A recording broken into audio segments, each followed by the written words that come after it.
Hello and welcome back to A Journey to King's Cross, a Harry Potter book podcast. I am your humble host of many. Didn't even give his name. Nope. That doesn't make us the co-host. We're not getting demoted like that. Oh, jeez. Man, I didn't realize I was going to start a fight by using those phrases. Yeah, we're all the co-host, or none of us are the host. Wouldn't we all be the hosts? Can't you have more than one? You made it sound like you were the host. I'm the humble host. Very humble. There's nothing humble about you. Oh, love you too, sweetheart. You're a Leo. There's nothing humble. That is not in your dictionary. You can't see it, but I'm flicking my super long, luxurious hair a little bit at these words. Anyway, we just finished up Chapter 12, The Patronus, where we get more and more of shenanigans. We did actually recall that she made a comment about a couple of weeks and everything, and over the course of the book, it's like February or something. It's just sort of like, sweetheart, you are like 3 or 4 weeks overdue, basically. Him being a little anxious about about whether or not he's getting that broom back seems a little justified. McGonagall. Well, yeah, because he starts asking her, well, they tell Wood. Oh, yeah, First First thing, Wood comes home. First mistake. Oh, man. Wood's like, you've got a broom? Excellent. What is Where it? is it? It's a McGonagall's- firebolt. You've got a firebolt? It's being stripped down. I swear, man, if that guy legitimately died in that moment, I would not be shocked. It would track. I like how he comes back as he's like completely and totally like a kicked puppy, basically. I can only imagine the verbal lashing McGonagall gave him. And Wood thinks he did nothing wrong. I don't care if it throws him off his broom, so long as he catches the snitch. It wouldn't be the first time. This almost hit the ground. Please, Move it. Please do not break my cup. Anyway, we do kind of start off around the state when like everybody starts getting back to class and everything. Everybody's pretty happy that, you know, with the extra space, since they're both clearly a little irritated with Hermione at the moment. Which, to be fair, she is 100% justified in her behavior.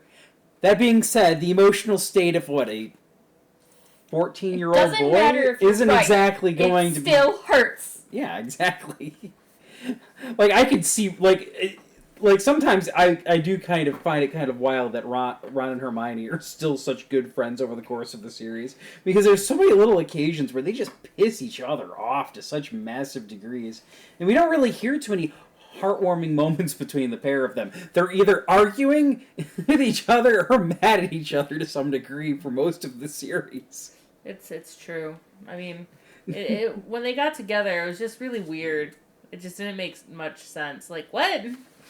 To be fair, Hermione and Harry don't make a whole lot of sense based off of the book. I still think Hermione could have ended up with Crumb, and it would have been fine.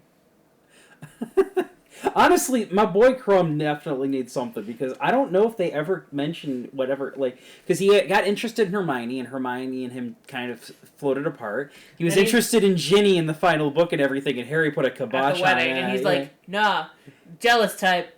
Jealous boyfriend. I wouldn't recommend it. And I think there was that little split that was like later written or something along those lines about like at the the next Quidditch Cup and everything. And I think Crumb was there, but there was no mention of him having a significant other or anything at that point either. And I'm just sort of like, my bro, dude, we need to get this guy a girlfriend or something, man. Yeah, it's really not fair to him. He's not a bad person. I actually thoroughly liked him a lot over the course of the book 4 and everything. So, you know, the fact that he was the fact that Fleur ended up getting more screen time than him is kind of sad in the grand scheme of things.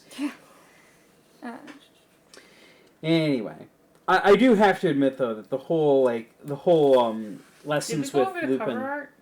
Oh the no, chapter? No, we didn't. All right, thanks. Good catch. I didn't get too far ahead. It's basically a simple. Like, it's nothing too complicated, but we have a picture of the case being opened up with the Dementor's hand kind of coming up and Harry pointing back at it with his wand. But, yeah. And it's a very, like, ghostly It feels very squiggly hand. it feels very reminiscent of some of the earlier book chapter art and stuff along those lines. Because, like, I remember, like, at certain points and stuff, they seem to get, like, a little bit more realistic in terms of their overarching appearance. A little bit. I think I made some sort of comment about it, but, you know. I guess we can't diverge too far from the original signature style in terms of the artwork and everything. It can evolve. It can't change too much. Yeah. But we do end up getting mentioned, like, the actual, like, Patronus lessons and stuff and everything. And overall, have to admit, like, you know, Lupin actually using a boggart's pretty slick in terms of the overarching idea. I love the way he is talking about the boggart. Like, yeah, this will work, and then when we're not doing lessons, I have a space in my office we can store them. I think he'll like it. And I'm just sort of like... Is it a creature or an object? Come on! Part of me feels like he's treating it like a pet. This thing is capable of turning into people's worst nightmares, and he's treating it like it's just a rambunctious dog. That's better than treating it like an object. Because with your dog or even your cat, you don't just say, oh, I'm going to store it. I'm going to store it in this area. How about I have a nice cupboard he can live in? Yeah. Like, I come thought on, the boggart will turn into mentor to practice. I can store him in my office when we're not using him. There's a cupboard under my desk he'll like. Yeah, why is So the word it's kind of specifically it's kind of a we cross can store between him? it's kind of a cross between like, you know, an item and a pet basically. Like, why? You know, like a pet rock. Everybody, like my daughter apparently just recently brought home a pet rock and everything, and I'm just sort of like, oh, so that's back in vogue again. I swear that pops up every decade or two. What goes around comes around. Doesn't stay away long. I mean, look, she could have brought home something way worse. Yeah, like a boyfriend. That would be horrifying considering she's only 8. You say that like I wasn't pretending to get married to people back when I was around that age. Oh my god. Do you have a wife that you forgot to divorce before getting married to Brandy? We never signed the paperwork, relax. I don't know. I'm dead serious. Besides, I was a child. That contract wouldn't have been legally binding anyway. I was say, but as Wesley says in The Princess Bride, did you say I do? I don't think we did, actually. Well, then you're safe. Okay, then it never happened. Yeah, I never saw her after the Then you're wedding. not married. It was kind of Then depressing. you're not married. Never happened. But, yeah, I like Harry's original idea of what a Patronus would look like, and he visioned Hagrid with a giant club, basically, and I'm like, I mean... I would love to see that as someone's Patronus, just Hagrid with a club. I would love to see a Muggle-born with a Velociraptor as their Patronus. Yes. Technically speaking, I think they have gone on record saying that any and all animals, whether they are extinct or not, do in fact qualify. So, perfectly legitimate possibility. Imagine, though, it's not like a Jurassic Park Velociraptor. It's Like the the actual little legit- fluffy bird version. The 6-foot-tall feathered thing? No. That's when everybody starts thinking, they're like... small. They're smaller? I They're thought they were... small. No, they're 6 feet long. That's what it is. Because they have long feathers. I Yeah. think. It's like 6 feet from nose to the tip of their tail. That's God, that would be so handy from a scientific perspective, even if you wouldn't know what the color is and everything, to actually know what an extinct animal looks like in its physical form, and we only have bones based off of it. That would be super helpful to the scientific How community. would you know specifically which one it is? I would imagine they'd be able to guess based off of overarching bone structure. It's not like the frickin' dinosaurs are all like humans and stuff, where they're all got the general shape and size in terms of their bones. It'd be like, nah, you're not mistaking a Tyrannosaurus Rex for a Triceratops, you know? Fair. I mean, like, there would probably be some, like, gray area and stuff, but Yeah. you'd have a general gist of, like, you know, narrowing it down to a degree. But, yeah. We actually have quite a bit of, like, the happy memory combinations. Like, we've got the broom, we've got the winning the House Cup, the leaving the Dursleys for, like, the first time and everything. Like, I like how a lot of his memories are actually pretty happy, but the fact that they're his happiest memories are kind of depressing in a way. But they still don't trump finding out that, oh my god, this man is my godfather, and I get to live with him, and I get to leave the Dursleys permanently? I've known him for 5 minutes. that's just more depressing when you think about it. Like, I am so excited to get away from my family and everything. I'll go live with a stranger who just offered me room and board. That the world believes has been trying to kill me for the last 7 months. I wanted to kill him, like, not even an hour ago. I almost tried to. I have to admit, though, the audiobook reading and stuff, the expecto patronum, and, like, him correcting his own words and stuff along those lines, and just the way it's enunciated over and over again really does help add for, like, the level of desperation and stuff.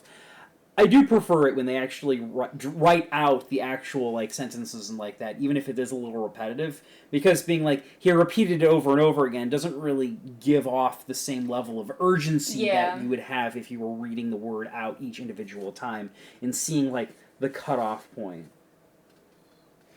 Oh, man. All I could think, though, is the thing that was going through my head during this whole process. This must be kind of a little traumatic for Lupin as well. Because he's literally hearing secondhand of what his best friend and his wife were going through the night they died.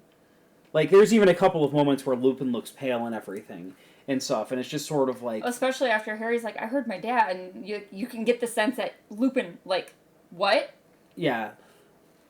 I honestly, the fact that Lupin doesn't go into more details about knowing his dad at this point in time, when it's like the perfect opportunity to really talk to him about it, is just sort of like, you know, hey, I did, in fact, know your dad and everything. We were actually pretty good buddies and stuff along those lines back in the day.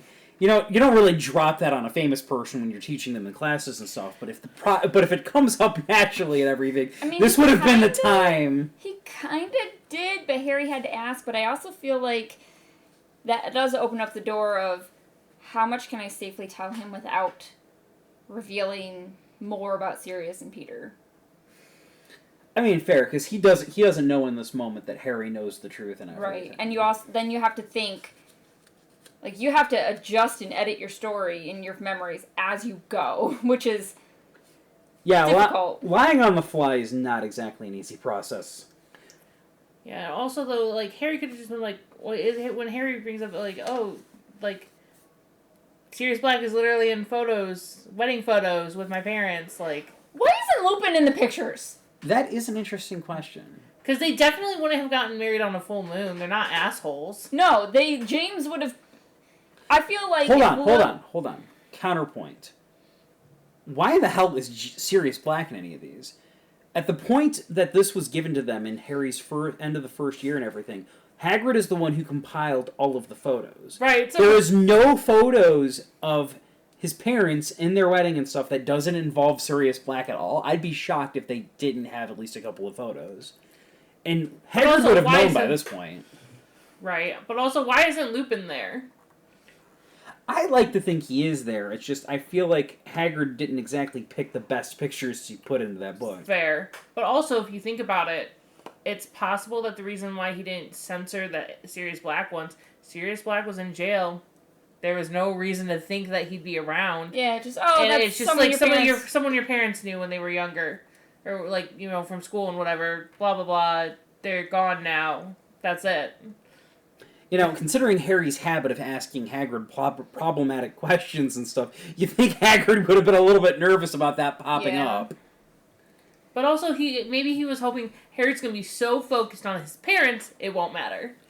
Let's be honest, though. If both of your parents had died before you got to know them, and you saw a photo of their wedding, of them and everything, and you saw a guy that was standing next to your dad and everything, your first thought process, that must be like his best man or something. If he's still around, he'd probably know my dad the best. I want to talk to him. Yeah. And so Harry going and asking, like, hey, this guy looks like my dad's best man. Is there any way I could talk to him? And Hagrid's be like, you see, he's kind of in prison for betraying your family.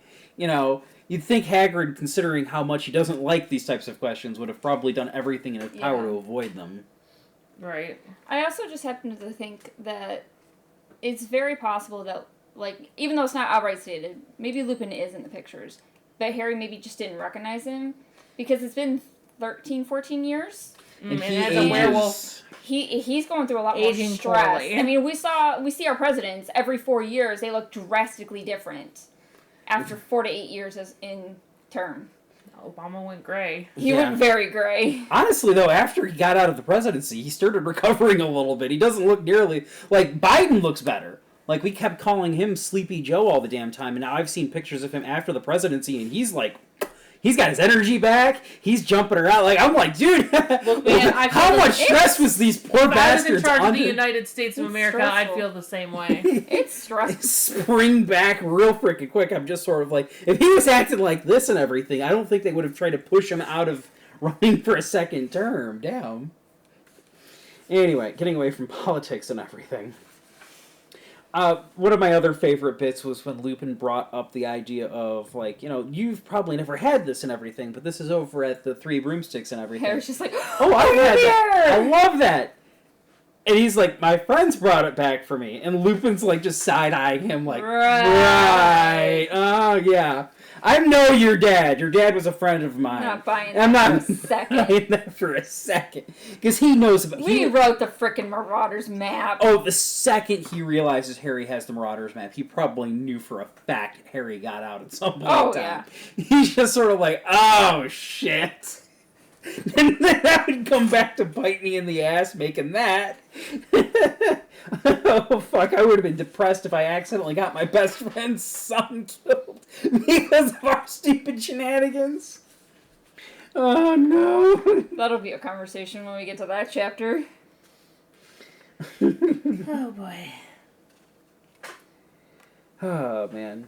I have to admit, though, it is kind of interesting watching Harry kind of psych himself up about, like, the whole, like, memory thing, though. He's just like, they're dead, they're gone. I'm never going to get it right if I keep half wanting to hear their voices. Very Like, aware. super self-aware for a 13-year-old. He's got to be self-aware at some point. The kid's got this weird habit of having his brain cell only when the plot demands it. Yeah. Yeah. Because we do also get the Hermione's Ron in charge of his brain cell. Making sure he doesn't destroy it. racking his Which, brains, and I I was don't- just sort of like, he's probably Yeah. tapping into Hermione's. Racking his brains. Was that a misprint in the book, or was that a misspeak in the audiobook? Because that was hilarious. I thought it was, I'll rack my brain. Oh, yeah, no, it would be brain. Just, I'll rack my brain. Yeah, let To me be rack fair, my we brain. have noticed other typos in the book. Or It's in the just- audiobook. It's just hilarious.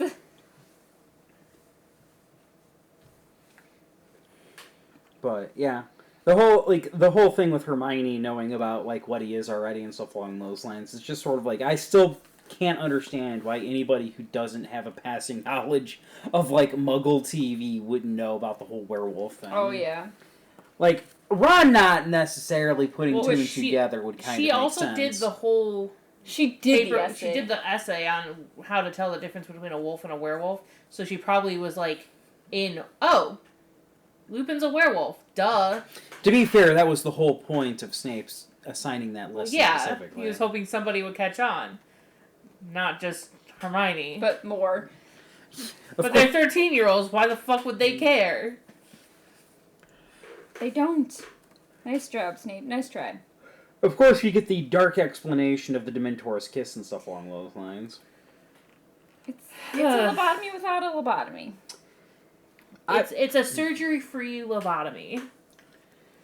So was the ice pick lobotomy. So it's a lobotomy-free lobotomy. Oh god. Okay, it's God, still surgery. can we- It's invasive. Oh man, I don't like. Oh man, just the idea of Ice comparing pick it. to the brain.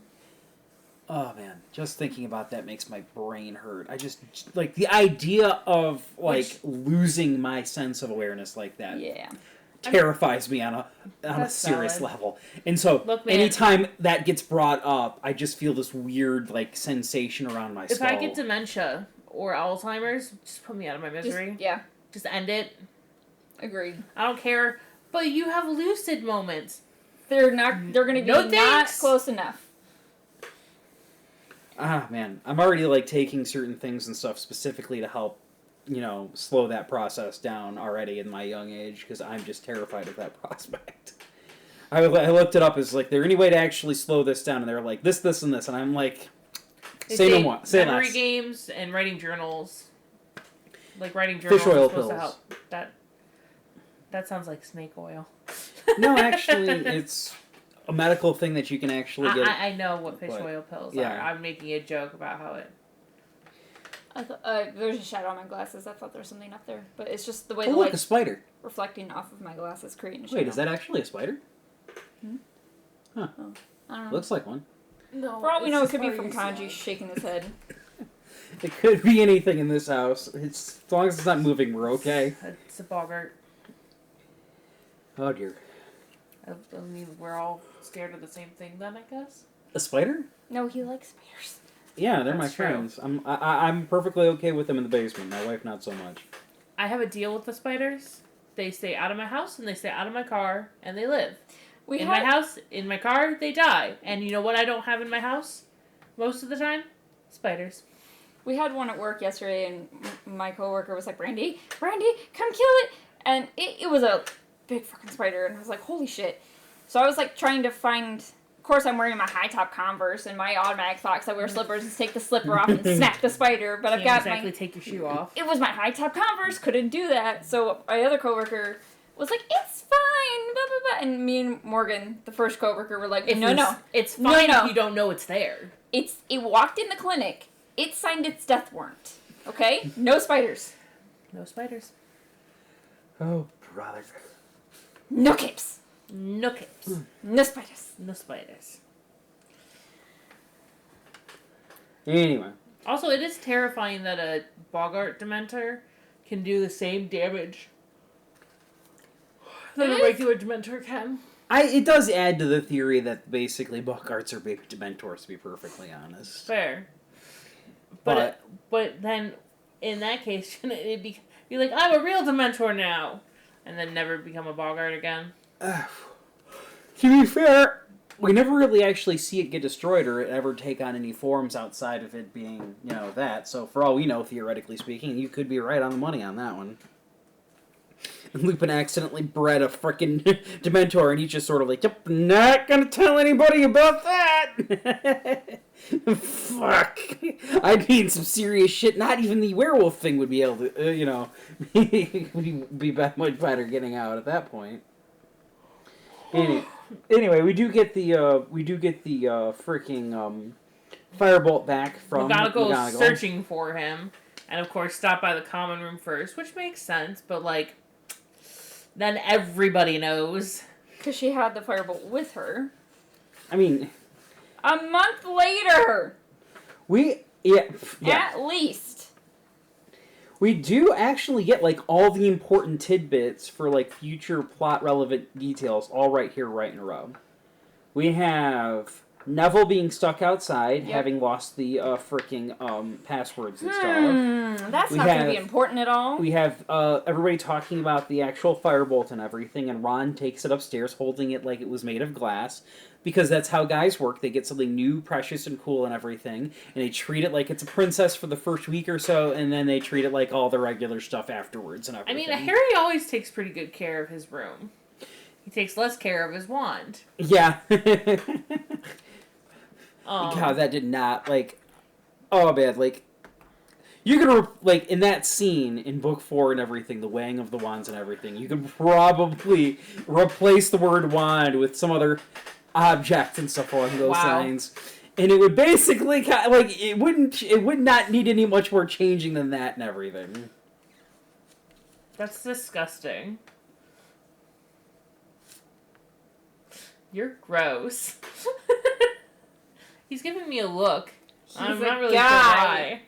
He's a guy. I don't know, it could have something to do with that smile on your face while you're actually shaming me and everything that could possibly imply that you may have had similar I don't know thoughts. what he's talking about. I've never actually had similar thoughts. But now that you're saying it, I'm like, wow, what the fuck, bro? But it's also like...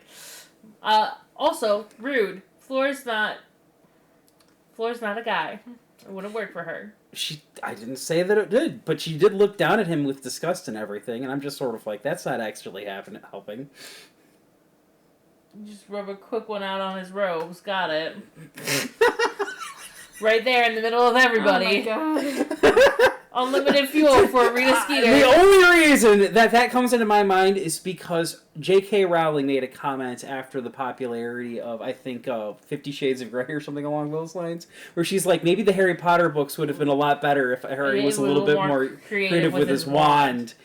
Alright? It's not entirely my fault. I did not put that idea in my head. It was the creator herself. And it's not the first time I've considered something being oddly phrased and stuff in these books and everything, where it's just sort of like, was that a sexual innuendo? It felt weird having someone else's wand in my hand. Oh, that reminds me of the interview with Tom Felton after the frickin' Half-Blood Prince movie and everything. Me and Harry had a wand fight in the bathroom. Oh, dear God.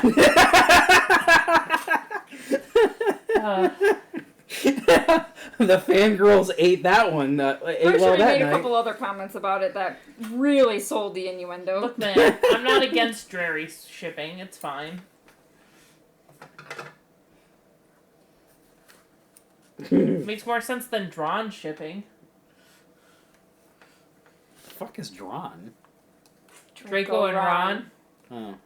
That's why dreary shipping is Draco and They Harry. hate each other way too much. That'd never work. That's what I'm saying. Like, Draco and Harry, it's fine. Hermione and Draco is fine. Yeah, Ron nothing and quite Draco like doesn't somebody. work. Nothing quite like getting into a romantic relationship with somebody who uses slurs. She reformed him, obviously. I'm just saying everything. Hermione's way too good for his ass. Which reminds me of something that I was thinking of while we were listening to the Patronus lessons. One of the memories that Harry had is you hear words of Voldemort, like, out of the way, girl, or stand aside, girl. If I was Lily in that moment, bitch, you did not just fucking call me girl. I'm a 20-something-year-old woman. I'm a mother. You gonna call me girl? And to be perfectly honest, it is kind of disappointing that the Potters didn't have an opportunity to put up a real frickin' fight. She might I would have 19, loved... to be honest. I don't care. You don't call me girl. All I can think to myself is, missed opportunity that there wasn't an actual fight going on in that house. I would have really appreciated something in this. The fact that they both basically just got frickin' hit with a spell and died just kind of feels a little anticlimactic. But we do get the final major plot point and everything that actually gets brought up, where Ron runs down and is talking about the blood and stuff along those lines, and basically Scabbers being dead. Right after Hermione, Ron, and Harry were finally starting to get along. Right, and Harry everything. and Hermione were actually having a good conversation about maybe taking some less classes, and then no. Oh man. Scabbers is dead. 3 ginger hairs as my proof. Which, how many times was Crookshanks in the fucking dorm?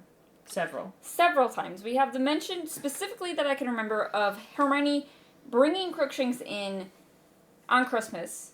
And then there's at least one other time where Harry is like, get out, Crookshanks. We could argue that the house elves were really good at their job and cleaned very well. Okay, but I'll raise you someone who has a long-haired cat. Oh my Their god. hair is built different. That hair is staticky. That's it's fair. thinner. It sticks. Hermione I also did just thought- accidentally get cat hairs in book 2 and everything. Right. Crookshanks was in the common room recently to steal Neville's passwords. Or in the dorm. Right, but I'm just saying... What did I say? Common room. Whatever. Yes. Right. dorm. So, even... Right. But Crookshanks could have been in there that morning and Scabbers was fine. Like, but we know also that those Scabbers- things could have been there from the beginning of the year, because who Right. knows? Hell, for all we know, it could have floated in on Harry and Ron's freaking robes themselves. Yeah. To be fair, though, explaining why the blood's there and everything would be a little bit harder to really argue. But at Right. that point, for all we knew, Hedwig could have eaten the damn bastard for all we know. Fair. Or any other owl. If only she had eaten the goddamn bastard. Crunchshakes, dude, you're slipping up, man. But, yeah. That's pretty much the end of the book and everything at that point in time. We kind of end with, like, the ginger hair cats and cat hairs and stuff. Which is kind of depressing in the grand scheme of things, because I think that next chapter basically opens up with, like, it looked like the end of their friendship and everything. Which, to be fair, while Hermione and Crookshanks are completely valid in their dislike of the rat and everything and stuff along those lines, the sheer lack of compassion and, like, apology kind of irks me a little bit. Hermione does have her moments and stuff where she kind of is the person who's very, like, it's weird. because normally she's very emotionally aware of other people's needs and stuff along those lines, especially later on when she's talking to Harry about his love life with Cho Chang and everything. She's actually very aware of She's sympathetic. emotions and stuff. I mean, she does accuse Ron of having the emotional range of a teaspoon. He's a teenage boy. She's not wrong. Hey, no. We don't allow that. They should always be empathetic. I don't care if you're a teenage boy. No boys will be boys in this house. He is empathetic. He's very actually thoughtful and everything. But he? he's also dumb as a brick. He's pretty dumb as a brick. Pretty sure a box of rocks is smarter than some of them. I am 33 right now. And I had a moment where I was ready to call my wife over to help me find something that was in the fridge that I couldn't bloody frickin' find. Typical guy. So, I'm just saying and everything. Haran can have his emotions. He's actually very thoughtful and compassionate and stuff along those lines. But he's also pretty fucking stupid. Hermione does not have that excuse. She has the intelligence and stuff, and the emotional maturity to know that what she's doing is technically wrong, and should probably have apologized to Ron at some point in time over the stress of this entire thing, regardless of whether or not her cat was responsible for killing the damn thing. Right. Be like, hey, I don't think my cat did it, but you are right, I should have kept a better eye on him, to be perfectly honest. That's true. And I feel like that would have gone over quite a bit of mowing his little, feelings. Imagine, okay, so in order to keep his rat on him more efficiently, he has just a bunch of tubing wrapped around his body. Like a hamster cage. Like a hamster cage, but it's on it. He has a little portable tubing around and a little cage on his hip for his rat, so that he can keep his rat on it. That reminds me of that. Oh God, have you guys ever watched? Did you ever watch Rugrats All Grown Up? I don't think I did. Not really. It wasn't really that great and everything. I only watched a couple of episodes, but one of them, Dill Pickle is kind of an inventor like his dad, and he had a belt that had like they were like what's the word for it? Like a bunch of water balloons, kind of strung together like a belt and everything that were all connected, so his fish could go around his belt basically. That's so kind of cool. Yeah. Terrifying for the fish. Oh, it'd be great for the fish. Go around in a circle and be able to see all sorts of sights rather than be stuck in a bowl all day. Is it a fucking shark, man? No, it was just a regular goldfish. He was he was oddly attached to that fish. I think I remember seeing it. I remember there was an episode where he was in his bathing suit in the bathtub with the fish in the bathtub. It's bad for the fish. Yes. I could. Well, I mean, it's a cartoon, but yeah. Listen, when I was 8, I was very attached to our goldfish too. Not to the point of swimming in the bathtub with them, but I was very attached to our goldfish. To the point of I started crying when I thought one died. Our goldfish, my first goldfish, started getting fucking huge. We won it from a carnival game, and it got huge. We had like 3 big fan-tailed goldfish. They were big.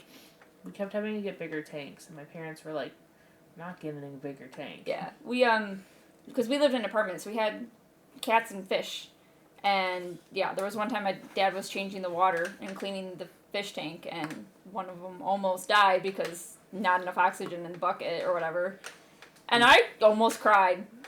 I was very distraught at 8 years old for that. My parents kept cooking our goldfish because they couldn't get the freaking temperature gauge thing to work properly. Oh God! So every single time, we went through quite a few fish and everything. So I never got emotionally attached. They died too quickly. Corey did that with was it a frog? Oh no! Did or you something? Cook the frog? Oh no! It was either a frog or a little fish or a hermit crab or something. That the temperature was set too high in the habitat. Whoopsie. We were a lot better at taking care of some of our other pets. To a degree. Historically speaking, my family, up until I ended up becoming Brandy's family, we were really great with pets. I found out a very unfortunate fact. Hamsters hibernate. Really? Yep. If their environment gets cold enough, they'll hibernate. So how many people thought their hamster died? So, yeah. if you could think that your hamster was dead, but it was just hibernating. Oops. Oh no. We're not gonna ever have to deal with that. Also, Life hamsters doesn't- are ridiculous because you think that you are, you're feeding them right, but then you find out they've just been burying their food. Sounds like. So then you feed them like every other day, and then you find out it died, and I'm like, well, did I not feed it enough? Did I feed it too enough? Or did it hibernate? Apparently, I don't know. Hamsters are intensive work. Do not get your kids hamsters without doing all your research. They're also mean. The smaller they are, the meaner they are. Like, we had, because Vet Tech, we used to see, like, the pet stores, hamsters and guinea pigs or whatever, and we had one hamster that came in with wet tail, which is basically diarrhea, and it was, like, really bad. Like, the hamster was, like, limp and lethargic, and our receptionist came back and went, oh, he's so cute, oh, he can't be that mean, and then it bit her finger. This thing was probably dying, and still was mean enough to bite her. I had a dwarf hamster, as I said, and it bit my cat on the nose. Because my cat was interested. I was going to, in a safe environment. Introduce them like kids do. Oh, dear God. I was like 18, man. Oh. Okay. Like anyway. kids do. So I was letting my cat sniff the hamster. I was ready to intervene if I needed. Nope. Bit my cat on the nose. Cat ran away. Never bothered that. Never even looked at that cage again. Cat learned its lesson. Cat learned its lesson. It's weird to me that we always imagine the bigger animal chasing the smaller animal. But more often than not, it seems like the smaller animal is scarier than the bigger animal. We live with proof of that. Our 110-pound Akita is pushed around by our 10-pound cat. I've seen videos and stuff of cats getting pushed around by freaking birds. Parrots specifically. But still, they're birds! These things naturally kill birds in the wild and everything. And for some reason, I'm watching a bird cackle as it's chasing after a terrified cat. Okay, listen. If I'm a cat and there's something that I typically eat for food cackling while chasing me, hell yeah! I'm done. We have so radically gotten off topic on this one. Scabbers is dead! Next time, get a guinea pig. They're cool. Guinea pigs are cool. Or maybe he should get like an actual decent pet. To be perfectly honest, maybe he should get a pet on the list. A cat, a toad, or a owl. An owl. Whatever. Yeah, maybe we should name it something kind of silly, like a pigwidgeon or something. I mean, yeah, sure, why not? I honestly love that little bird and everything. You're supposed to deliver the message to the intended recipient, not fly around getting attention. He says as he's swinging his freaking owl around in his hand. Puppy! And the owl is just sort of like, attention, this is awesome. I am totally okay with this. It's Pixie and Bruno. Right? The dog and the shepherd and the cat? Yeah, you're not far off with that I assessment. love Pixie and Bruno. Well, here's how I jumped to that, because when you reminded me about Pigwidgeon, I'm getting Golden Retriever puppy vibes. Yeah, I mean, spot Rolls on. over for belly rubs, loves everyone, and then you have Hedwig going, ugh, stand up and act proper. German Shepherd. Yeah. It's Pixie and Bruno. It fits a little too well, doesn't it? Anyway, I've kind of run out of things to really add for this chapter and everything. We touched on all the important parts and stuff, all the little fun bits and everything. We've hit the emotional highs and we've hit the emotional lows. Anybody else got anything else they want to add to chapter, the Patronus 12? Was it 12? Yeah. I thought we were on 11. We were on chapter 12. Oh, apparently I misremembered. No, I don't have anything else to add. No. Me either. To be fair, you were pretty quiet this whole chapter, to be honest. I was pretty quiet. Alright, well, I guess we can call it here and everything at a nice round 40 minutes and everything, so let's plug our stuff, ask for, beg and plead for comments, likes, and subscribes and all that. I guess I can start the show off and everything. Twitch, Cole Sanders and everything. Monday and Wednesdays usually streaming Fortnite, Dead by Daylight, and currently still working through Persona 3 Reloaded. He didn't barely gave us a chance to He respond. paused for a second. No, nobody's speaking up. All right, I guess I'll go. So impatient. You But if you girls- want more of my content, you can find me on social media at Luna's Creation Corner. And you can find me on YouTube at Brand New Wine Stitches or the rest of the socials under Hockeytown Candle Co. You know, I've actually got a question for you, though. Luna Creations, is that based off of the pony or the cat? Neither. Neither? God, no. I was super into thinking of a different name for myself when I was in like high school, and I was like, I like the name Luna, I and I have witchy vibes. I So had that face. Luna. I had that face too. What? The thinking of a different name. Yeah, in high who school. didn't have that? I have a super fucking basic name. Nah, it was Luna more was like cool. superhero costume So, ideas. yeah, that's why. Had nothing to do with the cat nor the pony. Definitely not the pony, because I created Luna's Creation Corner before I got into My Little Pony. Or at least I had the name Luna stuck around, because now I realize I started crocheting afterwards, so. Yeah. But, oh well. Valid well. question. Valid question.